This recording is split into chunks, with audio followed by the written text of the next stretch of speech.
BA द्वितीय वर्ष के विद्यार्थियों के लिए खनिज संसाधन विषय पर अध्ययन करेंगे। सबसे पहले तो खनिज संसाधन किसे कहते हैं? तो सामान्य जो शब्द हैं उसमें सभी पदार्थों को जो खनन से प्राप्त होते हैं खनिज कहते हैं। जैसे उसमें कोयला, पेट्रोलियम, धात्विक अयस्क, ओर्स आदि सभी सम्मिलित किए जाते हैं। लेकिन जो वैज्ञानिक शब्दावली है उसमें खनिज का तात्पर्य जो है वो इन्वर्टेड कॉमा में लिखिए एक ऐसे अजैव पदार्थ से है जो एक विशिष्ट रासायनिक संगठन कंपोजिशन रखता है तथा उसके कणों के मिश्रण में शेल संरचना होती है। सामान्यतः सभी खनिज क्रिस्टल या रवेदार होते हैं। कुछ खनिज एक ही तत्व से निर्मित सामान्य संगठन या संयोजन वाले होते हैं, जैसे हीरा, कार्बन आदि। परंतु अधिकांश खनिज दो तत्वों के संगठन वाले होते हैं, जैसे लोहा और सल्फर आदि के पाइराइट्स। खनिजों के बहुत से गुणधर्म होते हैं, जैसे कि क्रिस्टलीय रूप, कठोरता, विशिष्ट घनत्व यानी स्पेसिफिक ग्रेविटी, रंग, चमकीलापन या चमक या पारदर्शिता तथा रेखित स्ट्रिक, विभंगित एवं विदलिन क्लीवेज संरचना आदि। ये तो हो गया हम जो शाब्दिक अर्थ है वो एक तो सामान्य अर्थों में और वैज्ञानिक शब्दावली में। अब मैन एंड मिनरल रिसोर्स, मानव और खनिज संसाधन। खनिज पदार्थ विश्व का सबसे मूल्यवान यानी बहुमूल्य संसाधन है। किसी न किसी रूप में मनुष्य के लिए ये अति आवश्यक है। नमक, आयोडीन, फ्लोरीन जैसे खनिज तो मनुष्य के भोजन के अंग है। इसके बिना मनुष्य स्वस्थ नहीं रह सकता। हमारी सभ्यता धात्विक खनिजों पर ही आधारित है। हमारी मशीनें धातुओं से बनी हैं और वे खनिज ईंधनों से यानी जो शक्ति के संसाधन है से चलती है। विश्व के रेल मार्ग में जितना भी वजन खनिजों द्वारा ढोया जाता है वह विश्व का लगभग अन्य दूसरे संसाधनों पर आधारित खनिजों में सबसे अधिक है। यानी रेल द्वारा जो ढोया जाता है वो खनिज संसाधन सबसे अधिक है। दूसरी कोई चीज़ रेल के मालगाड़ी द्वारा नहीं ढोई जाती। चाहे उसमें शक्ति का संसाधन कोयला हो, चाहे पेट्रोलियम हो, चाहे लोहा हो, ये सबसे ज़्यादा रेलवे के द्वारा ढोया जाता है। अंतर्राष्ट्रीय व्यापार के बहुत बड़े अंश में खनिज और खनिजों से बने पक्के माल समुद्री परिवहन यानी समुद्री जहाज़ों के द्वारा एक स्थान से दूसरे स्थान को भेजे और मंगाए जाते हैं। मानव सभ्यता के इतिहास में अब तक लगभग 8 लाख वर्ष पूर्व मनुष्य फ्लिंट यानी पत्थर से बने हुए औजार इस्तेमाल करता था। बहुत लंबे समय तक पत्थर को शिल्प करके यानी तोड़ मोड़ के और उसके हथियार बनाए जाते थे। लगभग 20,000 वर्ष पहले मनुष्य ने धातुओं का प्रयोग सीख लिया था और तब से तांबे के छोटे मोटे औजार बनाने लगे। वह तांबे का युग था। उसके बाद कांसे का प्रयोग करना सीखा, वो कांसे का युग था। और वर्तमान में जो यंत्र युग है यानी आज यंत्रों के युग को कहा जाता है, यंत्र युग है। आज की सभ्यता शक्ति और यंत्रों की सभ्यता है। आज कोयला, खनिज तेल, विद्युत के कारखाने आदि चल रहे हैं। आणविक खनिजों में मनुष्य के हाथों में अपार शक्ति सौंप दी है। इस प्रकार वर्तमान सभ्यता खनिज सभ्यता यानी मिनरल सिविलाइजेशन कहलाती है। खनिजों के शोषण को प्रभावित करने वाले कारक अब हम जो खनिज हैं उनको, जो शोषण है उसका, जो एक्सप्लॉइटेशन है उसको कौन कौन से कारक जो हैं वो प्रभावित करते हैं उनका हम अध्ययन करेंगे। उसमें पहला है प्राकृतिक कारक और दूसरा है मानवीय दशाएं। तो प्राकृतिक कारक या प्राकृतिक दशाओं में प्राकृतिक वातावरण में इस खनिजों की स्थिति, उपयोगिता, उसके भंडार की क्षमता, धातु अंश की मात्रा आदि की दशाएं उसके शोषण को प्रभावित करती है। उसमें सबसे पहले जो इम्पोर्टेंट फीचर है वो है खनिजों की उपयोगिता। किसी क्षेत्र में जो खनिज पाया जाता है वो कितना उपयोगी है, कितना मूल्यवान है, जैसे कि पेट्रोलियम है, लोहा है, सोना है, कोयला आदि। ये शीघ्र प्रयास आरंभ कर दिए जाते हैं और इनका अधिक दोहन किया जाता है। लेकिन जो कम उपयोगी जो संसाधन है या खनिज है उनकी तरफ कम ध्यान दिया जाता है और उसका शोषण यानी उसके में भी अधिक समय लगता है। खनिजों के भंडार की मात्रा यानी खनिजों का भंडार जो है कितनी मात्रा में है। किसी क्षेत्र में खनिज की संचित मात्रा पर उसका खनन बहुत प्रभावित करता है। जैसे अत्यधिक संचित मात्रा या वृहद भंडार अवस्थिति होने पर वहां लंबे काल तक खनिज उपलब्ध होने रहने से शीघ्र शोषण किए जाने लगता है। इसके विपरीत कम मात्रा में अगर खनिज वहां उपलब्ध है तो वहां पूंजी लगाने का जोखिम लोग बाग कम करते हैं।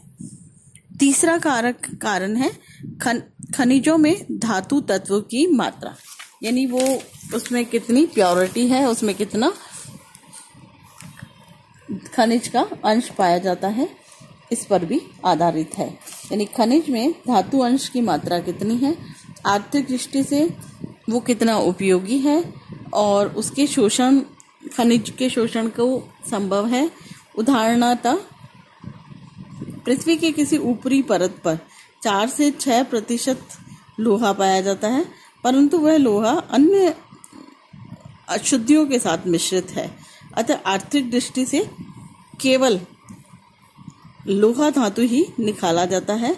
कम से कम 25 से 30% लोह अंश हो तभी खनन पर धन लगाते हैं लोग, अदरवाइज नहीं लगाते। क्योंकि अगर लोहा है ही नहीं और बेकार की खनिज है तो उस पर लोग अपना धन नहीं लगाते, पूंजी नहीं लगाते। खनिज की जमाव की दशा। पृथ्वी पर खनिजों के जमाव कितनी गहराई पर है, कितने स्तर पर है, मोटाई कितनी है, जमाव के समीप शैलीय स्थिति कैसी है, ये सभी बातें भी किसी खनिज के खनन पर निर्भर करती है या उसे प्रभावित करती है। खनिज क्षेत्र की अवस्थिति, लोकेशन। खनिज क्षेत्र की जो लोकेशन है वो मानवीय निवास के समीप होती है या भौगोलिक स्थितियां जैसे जलवायु, भू आकृति, वनस्पति आदि की दशाएं आदि मानव के लिए अनुकूल है या प्रतिकूल है, ये सब बातें निर्भर करती हैं। ये तत्व भी खनिजों के शोषण को पर अपना प्रभाव डालते हैं। अधिक दूरी वाले स्थानों पर है या अधिक गहराई पर है, जिन पर अधिक व्यय करना पड़ता है, तो भी खनिजों के शोषण को प्रभावित करता है। अब सेकंड जो है मानवीय दशाएं। मानवीय दशाओं में जो सबसे पहला और उपयुक्त वो है तकनीकी ज्ञान एवं दक्षता का स्तर। खनिजों के शोषण के लिए विज्ञान, इंजीनियरिंग, तकनीकी दक्षता का स्तर पूरा महत्व रखता है। विभिन्न खनिजों की खोज, उसके उत्पादन, खान की खुदाई, खान से खनिजों का शोषण, खान को सुरक्षा व्यवस्था आदि वैज्ञानिक उपकरणों की आवश्यकता होती है, जिसका वैज्ञानिक उन्नति के साथ विकास होता है। इसके अलावा तकनीकी ज्ञान की दक्षता भी खनिजों के दोहन पर बहुत अधिक प्रभाव डालती है। दूसरा है श्रमिकों की प्राप्ति। खानों को खोदने के लिए या खनिजों को निकालने के लिए, उनके शोधन के लिए पर्याप्त मात्रा में सस्ते और कुशल श्रम की आवश्यकता होती है। नेक्स्ट है जीवन स्तर। किसी प्रदेश में मानव का रहन सहन का स्तर उन्नत होने पर भी वहाँ अधिक खनिज संसाधनों के उपयोग की आवश्यकता होती है, जो अधिक खनिजों के दोहन शोषण को प्रोत्साहित करती है। आर्थिक विकास स्तर। आर्थिक विकास का जो स्तर है वो उन्नत होने से खनिजों की मांग बढ़ती जाती है। यही कारण है कि विकसित देशों में खनिजों की खपत अधिक रहती है और वहाँ शोषण एवं उपयोग भी अधिक होता है। परिवहन साधनों की उपलब्धता। खानों से खनिजों को शोधनशालाओं में, निर्माण उद्योगों तक पहुंचाने के लिए और बाजार क्षेत्रों तक पहुंचाने के लिए भी सस्ता परिवहन आवश्यक होता है। इसके अतिरिक्त खनिज शोषण को भी सरकार की संरक्षण नीतियों और पूंजी निवेश के लिए धन की प्राप्ति भी प्रभावित करती है। ये सभी कारक थे जो खनिजों के शोषण को प्रभावित करते हैं, मानवीय और प्राकृतिक कारक। अब हम पढ़ेंगे जो अधात्विक और धात्विक खनिजों के भेद, काइंड्स ऑफ मिनरल्स। दो तरह के खनिज जो हैं वो दो तरह के हैं। पहला हो गया धात्विक खनिज, नॉन मेटेलिक मिनरल। इनमें वे जैसे पहली तो इनमें 3 श्रेणियां हैं। वस्तु सामग्री अर्थात इमारतें बनाने का सामान जैसे बलुआ पत्थर, चूना पत्थर, संगमरमर, स्लेट, ग्रेनाइट आदि। ये तो हो गए वस्तु सामग्री अथवा इमारतों बनाने वाले खनिज। खनिज रसायन। खनिज रसायनों में जैसे मिनरल केमिकल्स, गंधक, अभ्रक, जिप्सम, एस्बेस्टोस आदि। और तीसरे हैं रत्न, जिसे जेम्स कहा जाता है, जैसे हीरा, पन्ना, नीलम आदि। अब सेकंड है धात्विक खनिज, मेटेलिक मिनरल। धात्विक खनिजों में मनुष्य के लिए सबसे उपयोगी है लोहा। वर्तमान युग में जो यंत्र युग है उसमें लोहे की सबसे अधिक आवश्यकता होती है। निर्माण कार्य सभी लोहे से होते हैं। इसके अलावा जो अन्य धातुएं हैं वो टिन, अल्युमिनियम, चांदी। धात्विक खनिज में भी 3 वर्ग हैं। लोहे और लोहे से बनी होने वाली धातुएं जैसे मैग्नीज, तांबा आदि मध्यम मूल्यवान धातुएं, और बहुमूल्य धातुएं जैसे सोना और चांदी आदि। खनिज ईंधन।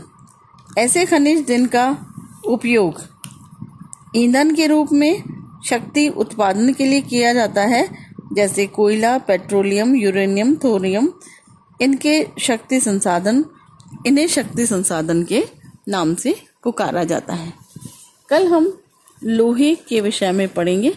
जो लोहा मिनरल है, लोहा और शक्ति के संसाधन में केवल। इसके अलावा जो विश्व में खनिज पदार्थ हैं, महत्वपूर्ण खनिज हैं, वो लोहा है और उसके अलावा लोहे के अलावा मैंगनीज दूसरी प्रकार की धातु है, सोना जो बहुमूल्य धातु है, इसके अलावा तांबा, बॉक्साइट, एल्युमिनियम जो है वो भी बॉक्साइट से मिलते हैं। इसके अलावा अभ्रक, चांदी आदि ये सब खनिज हैं। कल हम केवल लोहे के बारे में विस्तार से अध्ययन करेंगे कि विश्व में लोहे की क्या उपयोगिता है, कहाँ का इनका वितरण है, क्या उपयोग है, इन सभी का और अध्ययन हम करेंगे।